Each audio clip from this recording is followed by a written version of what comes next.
I'm Dr. Mary Warren. I'm a holistic chiropractor here in Dallas, and I'm a clinical nutritionist. I work with families and individuals and have a lot of fun. I'm just starting my 16th year in practice.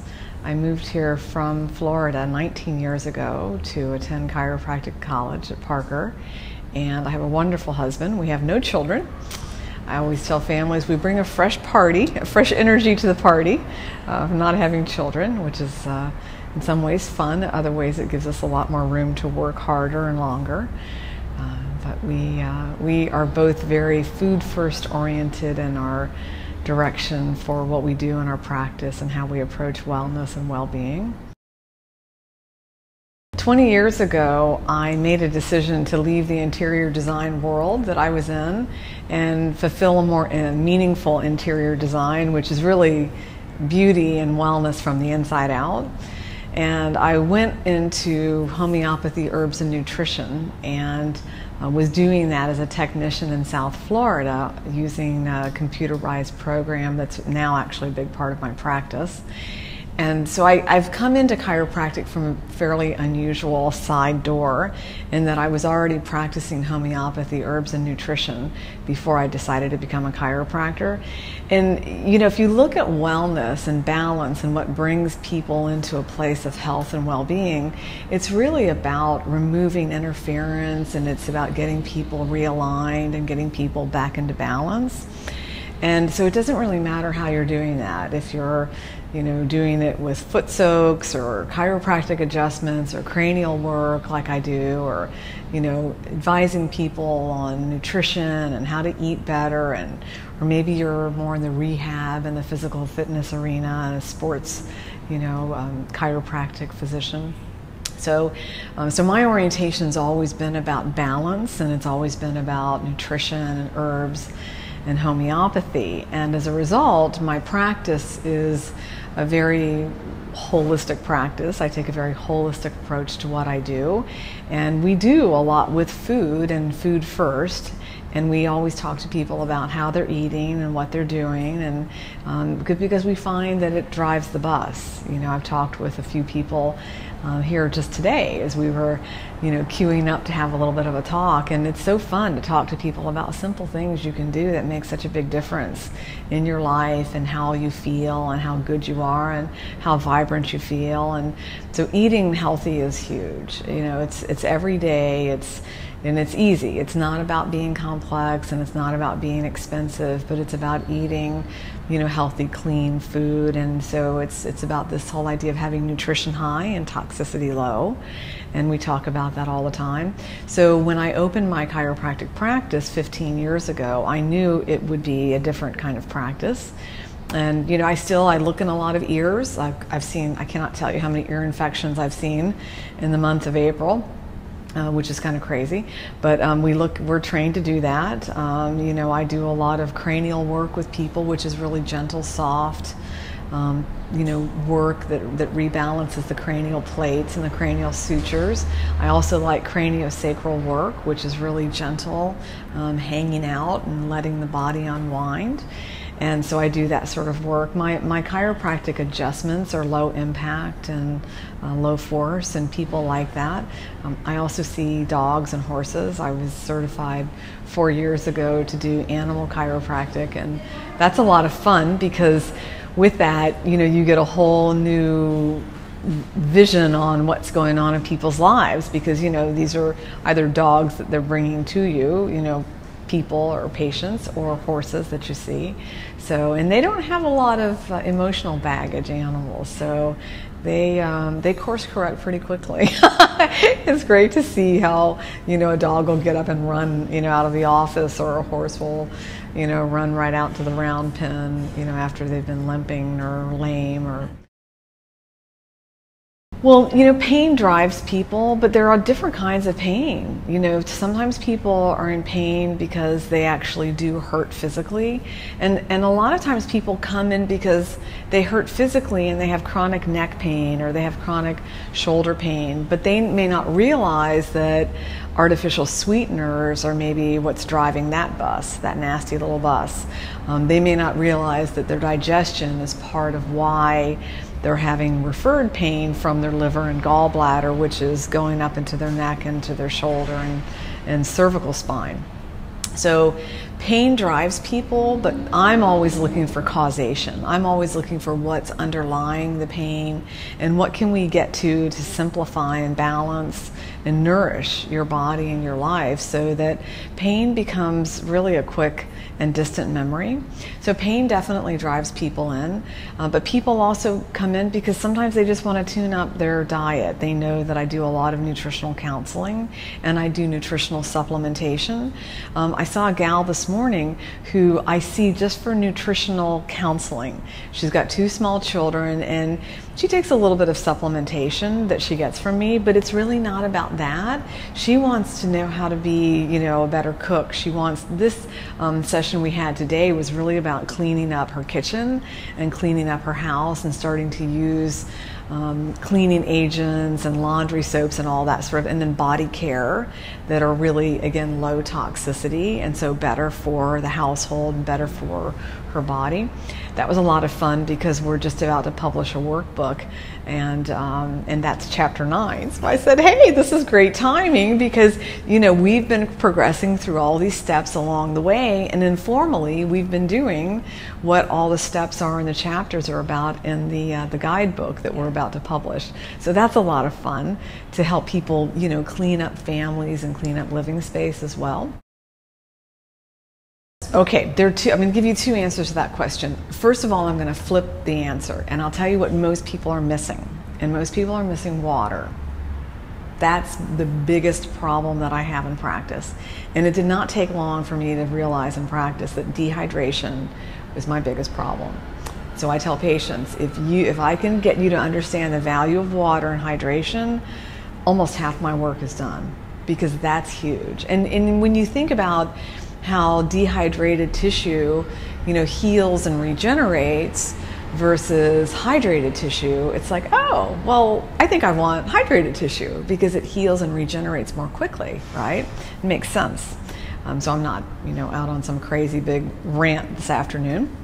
The other thing that I find, to more directly answer the question, that I think is the biggest problem for people in terms of pain patterns are artificial sweeteners.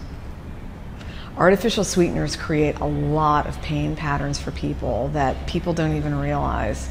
And they're so pervasive in drinks and in gum and mint. So you can be intaking artificial sweeteners from a lot of places and not even realize it. That's a great point because the USDA has ascertained that the average American ingests 22.7 teaspoons of sugar a day. That's about 160 pounds a year of sugar. And it's in things. That's the whole thing. And it hurts my heart when I pick up, a jar of pasta sauce that has sugar in it. So I make a lot of my own, I cook from scratch a lot because I don't think we need sugar in our marinara sauce. I don't think I need sugar in my soup. I don't want it. And so therefore I make my own soups. I make a lot of my own food. Well, that's a great question. I think my husband inspires me the most because he not only gives me space to be honest, but he also holds me accountable to be honest about things. I think growing up, my godmother was a really big inspirational source for me as far as professionally and educationally. My parents also were really big sources for inspiration. My mom was a single mom and raised us. My dad was an educator, so he was obviously in education. My mom really valued education, and she had a really high work integrity, and she was honest, and she created a lot of safety for us to be able to just be kids as much as we could be in a family where there was a single parent, because that can be kind of tough for kids, So I had a lot of sources, growing up. I think I had some good sources that were immediate adults, and I've always had women that were mentors, so I love what you're doing, because I think it's important for women to mentor and role model and inspire and motivate women because we really relate to one another. And I mean, men inspire me as well. When I was working for other people before I left the design world, and I was in sales and marketing, and I used to listen to, in South Florida, they had this AM radio station called the Motivation Station, and it was a Nightingale Conant station, and I would always listen to, like, you know, Earl Nightingale and Brian Tracy, and they were all guys, you know, and so it was like, so they were sources of motivation and inspiration for me because they really helped me realize that I wanted to be and needed to be self-employed. You know, working for other people just wasn't such a great match for me. It would be a two-part answer. It would be always have some kind of strategy or plan in mind, and at the same time be flexible and know that that strategy may change a little bit, or it may go off track, or it may go here. And I think it's really important to be flexible with ourselves because above and beyond everything, we have to listen to our heart. We've got to be in touch with our feelings, which are such a great guidance system. And they're the ones that may say, hey, you know, like for me, interior design school, it's, you know, you're probably not going to be an interior designer. But for me, it was also a matter of practicality because I was financing my college education and I was not going to change majors. It was like, no, we're going to finish this up and move on out and see what we do. Just see what we do with it. So I was 10 years out, you know, in the interior design field before I made a change. And it was a big change, you know, to go from one field to a very, very different field, you know, in my mid-30s. So, but it's one that I've never regretted at all. My proudest achievement so far has been completing my first clean rough of a guidebook for my 15-year anniversary. And that's the one that I mentioned a few minutes ago about we're going to self-publish a guidebook. And it's fun because it's about the things that we talk about all the time with people in practice, and it's about lifting people up, you know. I mean, we have really great ministers and priests and clergy that lift people spiritually, right?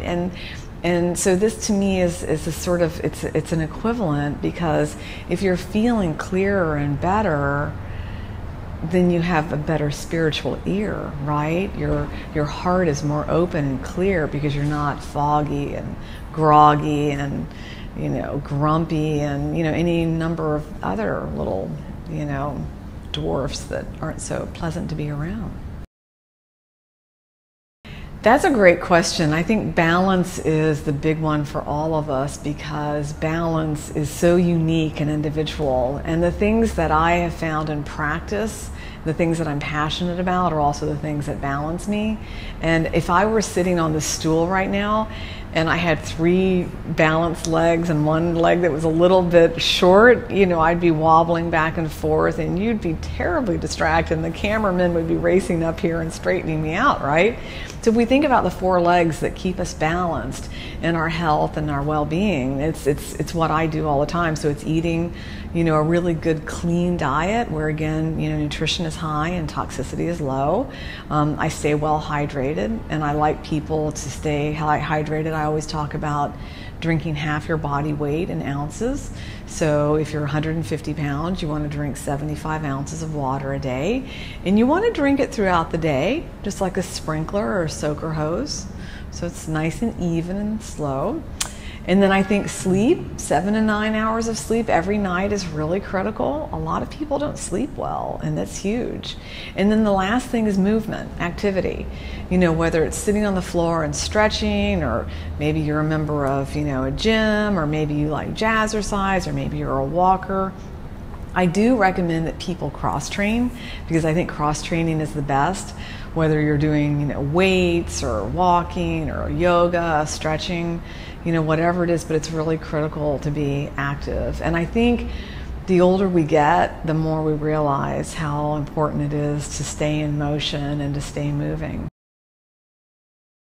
I would like to be doing more consulting and professional speaking, and I'm in the process of doing that. So this is my launch year. The 2015 and 2016 are my launch years for doing more of that and getting more information out to people on a wider basis, because we all can be at least a little bit healthier, and it doesn't take huge nuclear physics, steps for us. We can all be a little bit healthier, if not a lot healthier. And I think people just need to be reminded of the basics. So my idea is to be out there more, and then doing some consulting with corporations and associations to help them take that information to their members and, make their lives better, drive down cost and bring up productivity and fun. And so, yeah, it's just take a broader angle, a wider audience is the next thing. When you ask the power of women, I have this internal, like, it really comes from between my heart and my diaphragm, this like internal feeling of just energizing, where it's like, because I think women come from more of an emotional place, and so I think we recognize power and connection more from an internal emotional place. And I think connection's really big for women in very different ways than men connect. And I think women, we tend to connect a little bit more with our hearts.